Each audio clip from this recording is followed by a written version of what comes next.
Smart business cards have been around for years with many different brands to choose from, all of which I've reviewed on the channel each year. But with Apple Name Drop now available on all iPhones and Apple Watches, is it officially replacing digital business cards? As an expert who's been reviewing digital business cards for years, I'm sharing real-world use cases and honest thoughts of which one is the right choice. Thanks to Wave for sponsoring this video, but just know that doesn't impact the nature of this comparison. It just means that when showing examples of digital business cards, I'm showing a Wave profile and digital business cards as an example.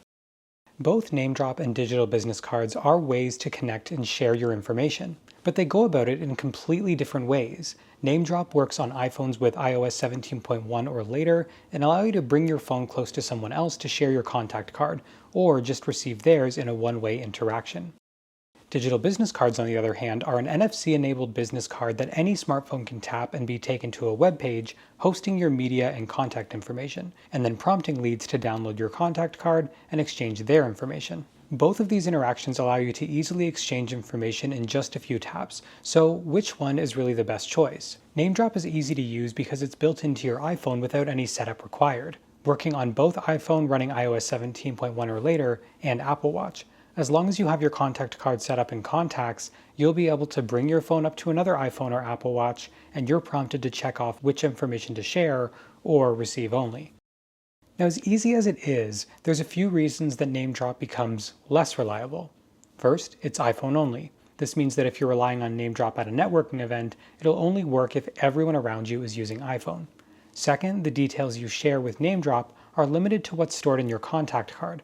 This means you can only share text, phone, and date fields plus your contact photo. Enough for them to get in contact with you, but not enough to tell the story about your company. Third, NameDrop only works if you both have NameDrop enabled and a lot of people turned it off. When it first launched, there were a lot of reports and privacy concerns that led to many people opting out of NameDrop, which means if you're trying to bring your phone to theirs, nothing happens, making it, again, less reliable. Fourth, people may be afraid of accidentally sharing their info instead of trusting that it's just going to share yours. And finally, when you're networking, it becomes a bit awkward to instruct a new acquaintance to hold their personal phone up to yours, and they may not understand the purpose, unlike tapping a business card, which is more normalized at an event. Don't get me wrong, NameDrop is great, but using it personally at events this year, I've realized that there's hesitation that comes with asking someone to tap your phone with theirs, which leads to questions about privacy and then security. Digital business cards, on the other hand, are a lot more friendly and globally accepted at networking events.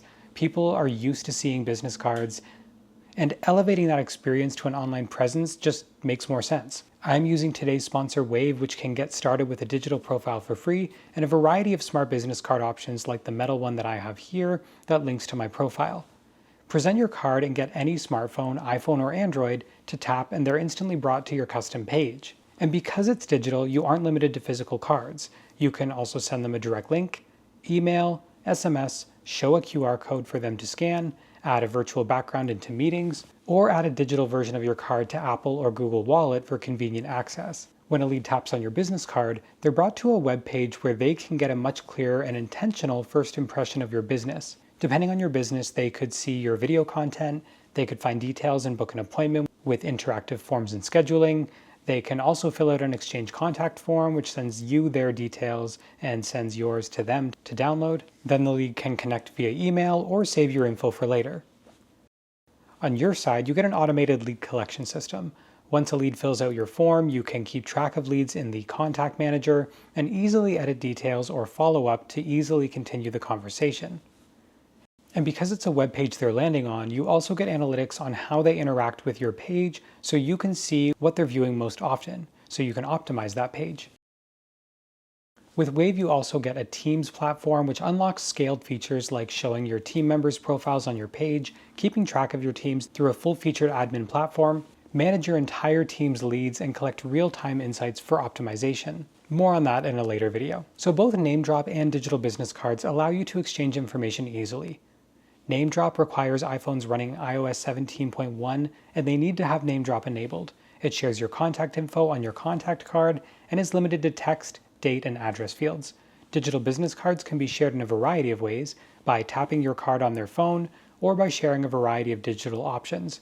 It leads to a custom web page where they can find out a lot more details about you and can download a contact card or fill out a lead form to exchange info. Now, both options are free to start and build your profile. Wave has a paid version that unlocks more features like video and file uploads, embedded apps, and CRM integrations, or expand further into a Teams platform to manage your entire team in one place. So in perfect conditions where everyone has an iPhone and NameDrop enabled, it's an extremely easy option to suggest because there's really no setup required. But personally, if I was going that route, I would keep a business card on me just in case they had an Android phone or an older iPhone without NameDrop support. I found in the past year of using both, it was much easier to use digital business cards simply because all phones are compatible with them, and because instead of just sending a contact card, I can build a page that showcases my brand and creates a stronger first impression when networking.